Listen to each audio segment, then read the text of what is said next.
जवळपास आम्हाला इथे येऊन 1 तास झालेला आहे आणि वेटिंगमध्येच आहे. म्हणजे त्यांनी सांगितलं आमच्याकडे आता सायकल्स एवढं रिपेअर करायला आहेत ना, तर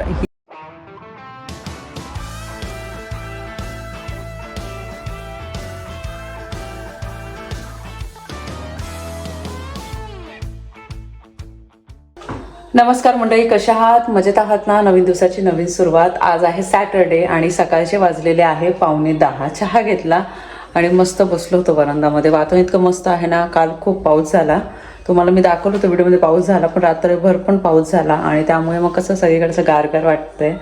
आणि मग बसले थोडा वेळ आणि म्हटलं चला आता ब्रेकफास्टची तयारी करते. तर म्हटलं काय बनवायचं.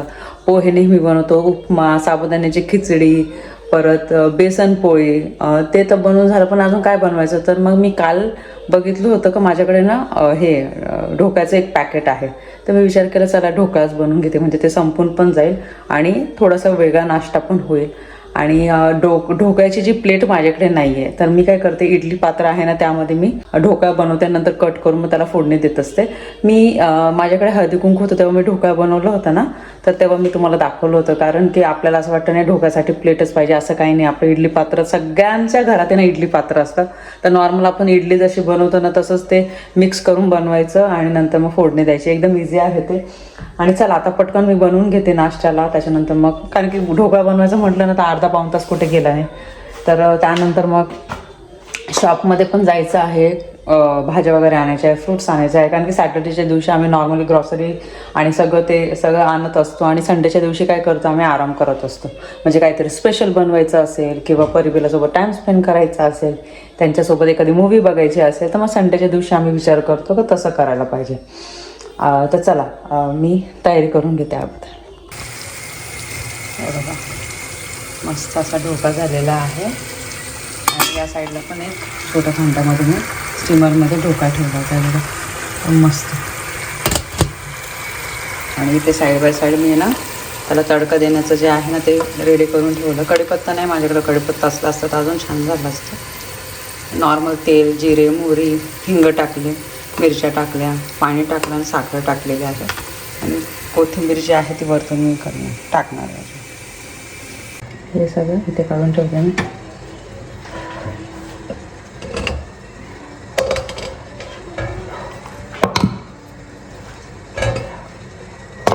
तर इथे ग्लास आहे किचनच्या टॉपवर आणि तिथे आपण आहे ना गरम वस्तू ठेवू शकतो. आता थोडंसं असं वाफ जाईपर्यंत मी ठेवणार.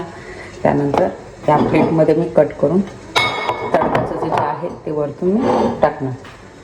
आणि सुट्टीच्या दिवशी असंच असताना सगळं आरामशीर, चहा, नाश्ता, जेवण, घरातलं आवरणं, आपलं आवरणं.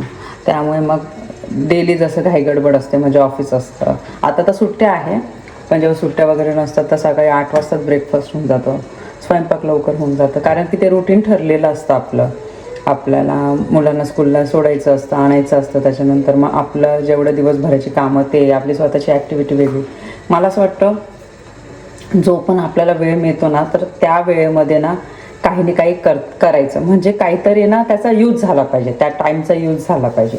आता मला कसं वेळ आहे तर मग मी कसं जिमला पण जाते, सकाळी सकाळी जिमला जाऊन येते. त्याच्यानंतर मग मी काय करते, परिबेलाला स्विमिंगला घेऊन जाते, तर मी पण स्विमिंग करते. काहीतरी शिकत राहते. जेव्हा जेव्हा मला वेळ मिळतो ना त्या वेळी मी काय करते, काही शिकत असते, काही ना काही शिकत असते. तर मला असं वाटतं आपण आहे ना जो अमूल्य वेळ आपल्या आयुष्याचा जो असतो ना तर तो वाया न घालवता काहीतरी शिकत राहा, त्याचा यूज करा. नाही तर असं नको व्हायला का आपल्याकडे एवढा वेळ होता, अगोदर एवढा वेळ होता ना आपण तेव्हा काही केलं नाही आणि आता आपल्याला त्या गोष्टी जमत नाही, असं लाईफमध्ये रिग्रेट यायला नको. म्हणून मग मी त्या गोष्टी करते आणि व्हिडिओमध्ये सुद्धा मी तुम्हाला सांगत असते. कारण की स्विमिंग असं आहे का ते कधी ना कधी आपल्याला उपयोगी पडणार. जिम असं आहे का आपल्याला आयुष्यभरासाठी ते फिटनेसचं त्या गोष्टी राहतात, बरोबर. बाकीच्या नवीन गोष्टी शिकतो ना आपण. म्हणजे शिक्षण पण असं आहे का ते कधी वाया जात नाही, त्याला मर्यादा नसते.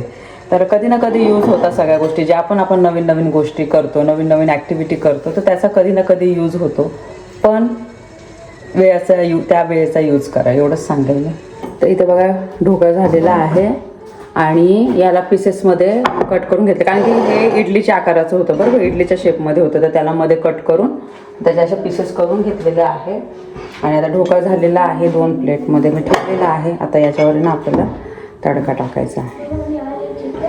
त्याच्याने काय होतं, एकदम टेस्ट एकदम भारी येते.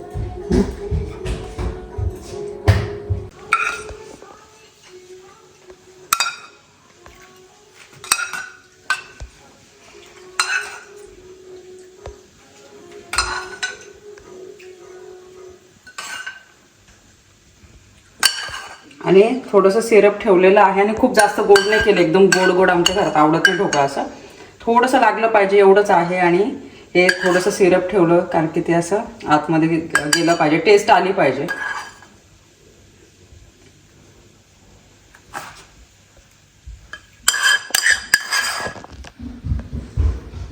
आणि यावर आता आपल्याला कोथिंबीर टाकायची. मस्त आज ढोकळ्याचा नाश्ता.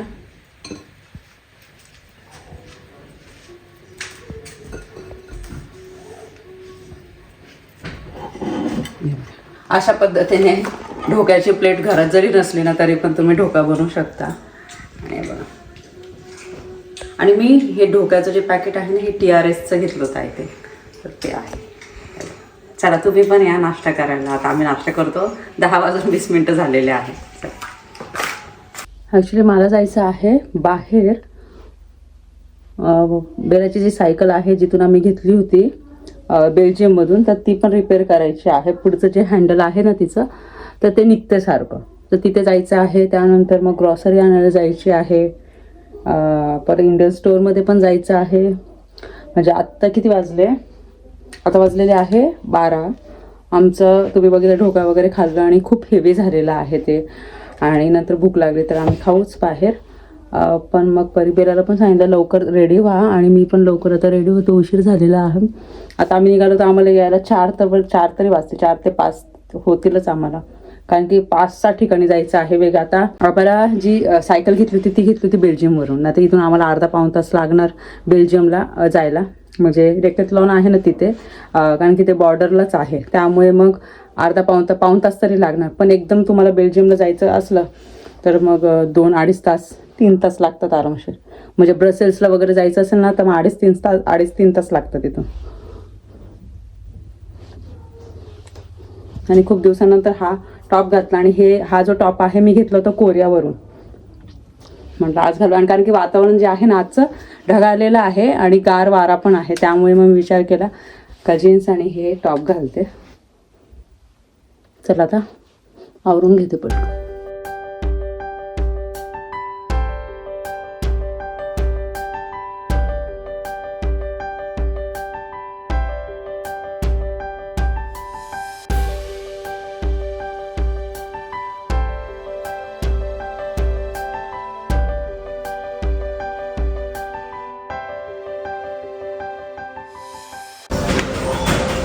दोघींचे सायकल्स आणलेले आहेत, गेल्या दोघी खेळायला. आणि हे जे हँडल आहे गेलाचं हे ना असं वरती निघतं, जसं वरती निघतं. आणि परीची जी सायकल आहे त्याचे जे ब्रेक आहे ते खराब झालेले आहे. तर आपल्या इथं कसं असं छोटंसं ना सायकलचं असं गराज असतं, जिथे असं सायकल वगैरे मिळतं, तर तिथे कसं आपण रिपेअर करू शकतो. पण इथे तसं नाही आहे. इथे आम्ही इथे आलो आहोत जिथून आम्ही सायकल्स घेतल्या त्यांनी डेक्कॅथलॉनला, तर तिथेच आलो आहोत. तिथेच आता आम्ही रिपेअर करून घेणार आहोत. पण तिथे पण काय झालेलं आहे, क्यूमध्ये थांबलेलो आहोत. अजून 2-3 लोक आहे आमच्या पुढे, त्यांचं झाल्याच्या नंतर मग आता आम्ही हे करणार आहोत. आणि 2 वर्षापूर्वी आम्ही या सायकल्स घेतल्या होत्या परिबेलाला. आणि आता कसं या समरमध्ये त्यांचं खूप जास्त चालवणं झालेलं आहे. जवळपास आम्हाला इथे येऊन 1 तास झालेला आहे आणि वेटिंगमध्येच आहे. म्हणजे त्यांनी सांगितलं आमच्याकडे आता सायकल्स एवढं रिपेअर करायला आहेत ना, तर या परिबेलाच्या ज्या सायकल्स आहे या 2-3 आठवड्यानंतर मिळणार. जस्ट ब्रेक आम्हाला फिक्स करायचं आहे, आणि बेलाची जी सायकल आहे त्याचं पुढचं जे हँडल आहे ना ते वरती येतं आहे, तर ते फिक्स करायचं आहे. तर मी असाच जस्ट विचार करत होते, आपल्या इथं थोडंसं काय झालं तर आपण काय करतो, लगेच जातो, सायकलचं दुकान असेल किंवा जिथं रिपेअरचं असतं तिथे जातो आपण, आणि लगेच 15-20 मिनटं अर्ध्या तासामध्ये पटापट त्या गोष्टी होऊन जातात. पण इथं छोटी गोष्ट जरी करायची तरी पण एवढा वेळ लागतो आहे. आणि 2-3 आठवडे सांगितलं त्यांनी. तर मग आता तेवढं तर थांबावं लागणार, कारण की परिबेला सायकलिंग डेली करतात. तर त्यामुळे ना यावर्षी ना त्यांचं जे सायकलचं वापरणं आहे जास्त झालेलं आहे. अगोदरच्या घरी जिथे राहत होतं तिथे सायकल वगैरे एवढं काही चालवत नव्हतं, पण आता कसं इथे ओपन स्पेस आहे नवीन घराची, इथे सगळेजण सायकलिंग करतात. तिचे फ्रेंड्स वगैरे ना, परिवाराच्या फ्रेंड्स वगैरे करतात, म्हणून मग त्या पण सायकलिंग करायला भरपूर सायकलिंग करायला लागलेल्या. आता येऊन आम्हाला 1 तास झालेला आहे आणि त्या परिबेला कंटाळा आल्या, किती वेळ लागतो एवढं सायकलचं करायला. आता 15-20 मिनटात आम्ही निघू आणि मग जी बाकीची जी कामं आहे ती पण करू. चला, इंडियन ग्रॉसरी स्टोअरला जाऊन आले मी आणि आता आलेले आहे मी फ्रूट्स घेण्यासाठी. नॉर्मल माझं जे फेवरेट शॉप आहे तिथे गर्दी आहे, पण पार्किंगला भरपूर जागा अवेलेबल होती. नॉर्मली एवढी ना जागा अवेलेबल राहत नाही. भरपूर फ्रूट्स आलेले आहेत, भाज्या पण एकदम फ्रेश आहे. फक्त जस्ट आले मी घरी आणि आले नाही का, काय बघा घरी आम्ही आलो नाही का लगेच परत पळाला या गार्डनमध्ये खेळायला, पार्कमध्ये चालल्या त्या. कधीचं म्हणत होत्या त्या मी स्कूलमध्ये घेऊन गेली होती. हो, आणि कधीच्या विचारत होते आपण घरी कधी पोहोचणार, मग घरी कधी पोहोचणार, कारण की 4 वाजता त्यांनी प्रॉमिस केलं होतं त्यांच्या फ्रेंड्सला का पार्कमध्ये सगळ्यांना भेटायचं आहे आणि तेव्हा खेळायचं आहे. पण आता आम्ही 25 मिनटं लेट झालेलो आहोत, त्यामुळे एकदम घाई गडबड करून राहिल्या त्या. तर मी आता कपडे वगैरे चेंज करते आणि जे सामान आणलेलं आहे ते मला आता ठेवायचं आहे.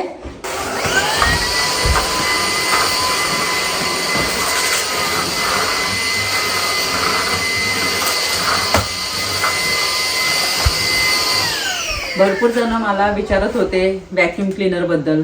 मी जेव्हापासून व्हॅक्यूम क्लीनर दाखवलं होतं का मी ऑनलाईन मागवलेलं आहे ॲक्च्युली हे ॲमेझॉनवरनं, आणि या व्हॅक्यूम क्लीनरचं नाव आहे ब्लू लिंक.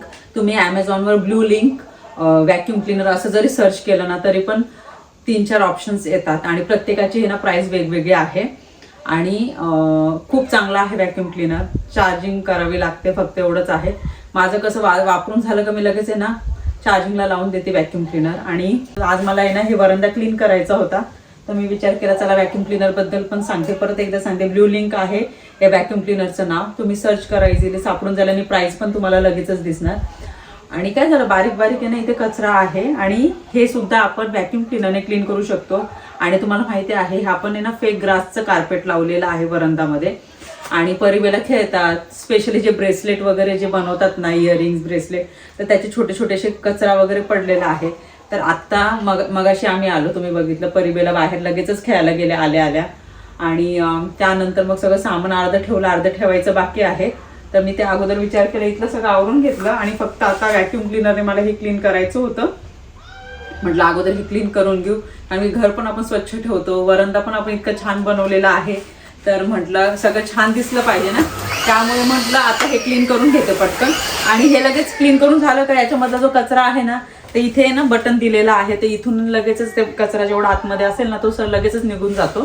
एवढं मग क्लिनिंगचं एवढं काहीच टेन्शन नाहीये. तर चला आता सगळ्यात अगोदर मी ना हे क्लीन करून घेते.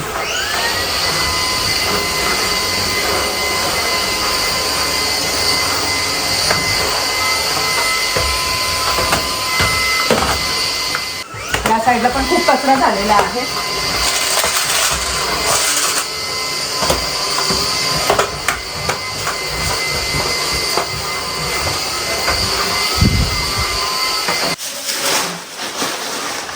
जेवढं सामान होतं ना तुम्ही बघितलं, आणलं अर्धे ठेवून दिलं. वरांडाचं सगळं क्लीन करून झालेलं आहे. अर्ध्या भाज्या ठेवून दिल्या आणि किराणा घेऊन आलेले. कश्मीरी लाल मिर्च तडका, दाल तडका बनवायचा असेल किंवा काही चटण्या बनवायच्या असेल ना, तर त्याच्यामध्ये कश्मीरी लाल मिर्च ऍड केली ना तर खरंच खूप छान चटण्या होत्या. तुम्हाला खरं वाटणार नाही, मी कालच बनवली होती चटणी. हे बघा, ही खोबरा आहे, यामध्ये शेंगदाणे आहे, परत डाळ्या टाकून बनवली होती, पूर्ण चटणी होती. कालच बनवली होती, तर बघा एवढीच राहिली आणि एवढी सगळी चटणी संपली. इव्हन ढोकळ्यासोबत पण आम्ही ही चटणी लावून खात होतो. इतकी भारी झालेली चटणी संपली. स्पेशली सगळ्यांना तर आवडली, पण परीला इतकी जास्त आवडली. तिने काय केलं आज दुपारी, म्हणजे जेवण तर आम्ही बाहेरच केलं. तिने काल रात्री काय केलं, मी गरम चपाती बनवत होती ना, तर त्या चपातीवर तिने थोडंसं तूप लावलं आणि ही जी चटणी आहे तिने अशी पूर्ण स्प्रेड केली चपातीवर, रोल करून खाल्लं. ते म्हणजे मम्मा खूप छान झाली चटणी. आणि जेव्हा मुलं खातात ना आवडीने, तेव्हा इतकं छान वाटतं ना. आणि छोटा मोठा किराणा आहे, जसं कश्मीरी लाल मिर्च, जिरे, जास्तीचे जिरे मोहरी घेऊन येते. तर हे 400 ग्राम मी ना जिरे घेऊन आलेली आहे बघा. हे 400 ग्राम जिरे मला मिळाले 7.5 युरोला, म्हणजे 750 रुपये इंडियन रुपीजमध्ये. जर सांगते मी तुम्हाला, याच्यामध्ये हे मी ग्रेटेड कोकोनट आणलेलं आहे. म्हणजे आपल्याला खोबरं लागतं, तर मी प्रत्येक वेळेस जी खोबऱ्याची वाटी असते ती किसत नाही मी. हे कसं नॉर्मली हे खोबऱ्याचा किस घेतला, थोडासा भाजला, काळा मसाल्याचं वाटण जरी असलं तर हे सोपं पडतं, म्हणून मग मी आणलं. शेंगदाणे होते थोडे, परत घेऊन आले. लागतात शेंगदाणे चटणी बनवण्यासाठी, परत पोह्यांसाठी. परत मग ही मटकी घेऊन आलेली आहे मी. आणि त्यानंतर इथे चणे आणलेले आहे, आपले जे चणे आहेत ते. मॅगी घेऊन आलेली आहे, जास्त नाही कधीतरी यूज होते म्हणून. आणि त्याच्यानंतर मोहरी घेऊन आले. आणि त्याच्यानंतर मग हेच हिरव्या मिरच्या घेऊन आले. त्याच्यानंतर मग इथे मी कारली घेऊन आली. कारली मला खूप आवडतात आणि मी भरलेली कारल्याची रेसिपी तुमच्यासोबत खूप वेळेस रेसिपी खूप वेळेस शेअर केलेली आहे. तुम्हाला सर्वांना आवडते, तुम्ही ट्राय सुद्धा केली होती. आणि इथे मी फ्रेंच बीन्स घेऊन आले. आणि खूप दिवस झाले मला ना असं वाटतं, अरे मस्त ना दम बिर्याणी बनवूया, व्हेज दम बिर्याणी बनवूया मस्त, त्याच्यासोबत बुंदी रायता आणि मस्त ताकातल्या मिरच्या. तर आज असं वाटत होतं, पण म्हणजे सांगितलं मला आज नको बनवू, जमलं तर तू संडेच्या दिवशी बनव. आणि त्यावर मस्त असा तळलेला कांदा असतो ना बिर्याणीवर, तर तो पण बनवण्याचा ट्राय कर. तर मी ते पण बनवण्याचा ट्राय करणार. आणि इथे आहे कॉर्न, कोथिंबीरीची जुडी ना घेऊन आले होते. तर पेपरमध्ये चांगलं रॅप करून मी ठेवलेलं आहे. कोथिंबीर खूप जास्त दिवस टिकते. आता हा जो किराणा आहे, आता इथलं सगळं आवरून घेतलं, त्यासाठी खूप जास्त पसारा होता, आवरून घेतलं. हा किराणा मी ठेवून देते, प्लस ह्या ज्या भाज्या आहेत फ्रीजमध्ये ठेवून देते. आणि नंतर मग आम्ही विचार करू जेवायला काय बनवायचं आहे. आता वाजलेले आहे 6:30. आणि चहा थोड्या वेळाने बनवणार मी, पण नुसतं पाणी प्यावं असं वाटतंय, पाणीच पिते कधीची. आता हे मिरच्या वगैरे ज्या आहे ना, तर उद्याच मी निवडून ठेवणार. 8:45 झालेले आहे आणि आत्ता आम्ही वेगळ्या टाईपचा पिझ्झा बनवतोय. आणि त्या पिझ्झाचं नाव आहे flammkuchen. Yes, I don't know. Flammkuchen हा जो पिझ्झा आहे ना, हां, थोडा थिन असतो. युजली जो आपण पिझ्झा बनवतो याचा जो बेस असतो तो थोडा थिक असतो, पण खूप थिन आहे. हां. ओपन करून दाखवतो तुम्हाला मी. आणि हा बोला सॉरी. हा तेच सांगतो की हा मोस्टली फ्रान्स आणि जर्मनीमध्ये खातात. अल्सेस म्हणून एक एरिया आहे फ्रान्समध्ये, खूप सुंदर आहे. तिथे आपण गेलेलो आहे 3-4 वर्षापूर्वी. एक कोलमार म्हणून तो जो टाउन आहे, तर तिथे हा खूप खाल्ला जातो. आणि मेन म्हणजे यावरती चीज आणि टोमॅटो यूज नाही करत. पण आता लोक आपल्या आपल्या मर्जीने बनवतात, पण जो ट्रेडिशनल जो असतो त्यावर मोस्टली तुम्ही बघा हे खूप कमी टॉपिंग असते. आणि त्याचा जो बेस असतो म्हणजे जो त्या सॉस नाही, पिझ्झावर कसं पिझ्झा बेस लावतो ना आपण, तर याच्यावर पिझ्झा बेस नाही राहत. याच्यावर आहे ना ती त्या पिझ्झावर लावण्यासाठी ही क्रीम असते. हे क्रीम म्हणजे फ्रेश क्रीम असं म्हणतात. आणि थोडी सावर असते ती. आणि हे जे मी आहे हे 2012 ला खाल्लं होतं, जेव्हा मी जर्मनीमध्ये आलो होतो पहिल्यांदा. आणि माझे जे कलिग होते त्यांनी घरी इन्व्हाइट केलं होतं आणि त्यांनी आमच्यासाठी बनवलं होतं. येस. आणि हा आपण जॉयब्रुकनला पण खाल्ला होता, आउटलेटला एकदा. आउटलेटला आम्ही खाल्लंय आपण. इव्हन इथे जर्मनी आपल्या लक्झमबर्ग मध्ये पण खाल्लंय. हो, लक्झमबर्ग मध्ये पण आम्ही 2-3दा खाल्लं, पण मार्केटला खाल्लंय. हो, पण सगळ्यात अगोदर म्हणजे मनोजने 2012ला खाल्लेला आहे. पण मला असं वाटतं 2024च्या दरम्यान जॉयब्रुकन आउटलेट आहे जर्मनीचं, तर तिथे हा पिझ्झा खाल्ला होता. आणि मला खूप आवडला होता, कारण की त्यावर ना फक्त अनियन होतं आणि ही क्रीम होती. आणि हा जो पिझ्झा बेस आहे एकदम थिन आहे, एकदम पातळ आहे आणि एकदम क्रिस्पी होतो. भरपूर जणांना माहिती सुद्धा याबद्दल. आणि म्हणून आम्ही विचार केला का चला आपण नॉर्मल पिझ्झा बनवतो. आणि आम्ही काय करतो माहिती का, असं वेगवेगळ्या टाईपचे पिझ्झा, वेगवेगळ्या टाईपचा पिझ्झा बनवतो. परत आपण आवाकाडो टोस्ट बनवतो. आम्ही ना असं वेगवेगळं ट्राय करतोय. तर म्हटलं चला आता 8:45 झाले आणि भूक पण नव्हती, तर आता बनवायला सुरुवात करू आणि परत व्हिडिओला कंटिन्यू करू. चला आता जेव्हा रेडी होईल ना तेव्हा मग मी तुम्हाला दाखवते. ही जी क्रीम आहे आता ही मी स्प्रेड करते.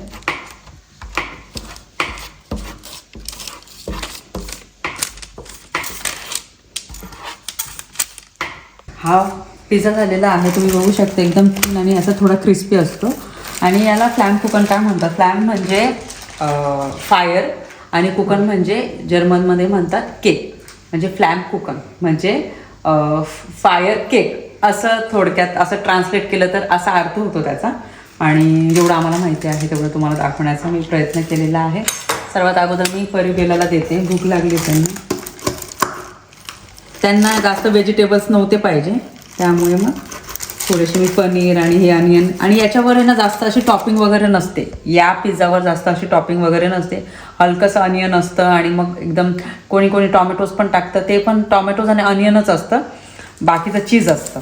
पण आम्ही हे बनवतोय पण आम्ही टॉपिंग जास्त टाकले कारण की आम्हाला आवडतं. पण नॉर्मली जेव्हा तुम्ही असे खातात ना तर हे अशा टाईपचंच असतं.